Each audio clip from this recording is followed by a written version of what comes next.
खबर आपको देंगे। सुप्रीम कोर्ट में 26वीं आईनी तरमीम के खिलाफ दरखास्तों पर समाअत जारी है। जस्टिस अमीनुद्दीन खान की सरबराही में 8 रुकनी आईनी बेंच इस पर समाअत कर रहा है। मजीद अहवाल जानेंगे। डॉन न्यूज़ के नुमाइंदे उमर मेहताब बर्नी हमारे साथ मौजूद हैं।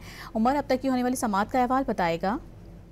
जी बिल्कुल। सुप्रीम कोर्ट के जस्टिस अमीनुद्दीन खान की सरबराही में 8 रुकनी आईनी बेंच 26वीं आईनी तरमीम के खिलाफ दरख्वास्तों पर समाअत कर रहा है। दौरान समाअत अदालत की जानिब से रिमार्क्स दिए गए कि आज इंटरनेट का मसला है, लाइव स्ट्रीम नहीं हो सकेगी। जस्टिस मोहम्मद अली मजहर ने रिमार्क्स दिए कि लाइव स्ट्रीमिंग का लिंक डाउन है, चेक करते हैं, अगर लाइव स्ट्रीम हो जाए।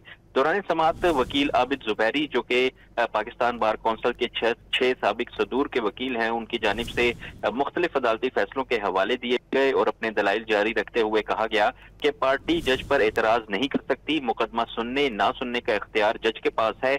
हमारी दरख्वास्त फुल कोर्ट की है, जिस पर जस्टिस जमाल खान मंदोखेल ने रिमार्क्स दिए कि फुल कोर्ट की बात ना करें, कहें सिर्फ वो जज जो तरमीम से पहले मौजूद थे।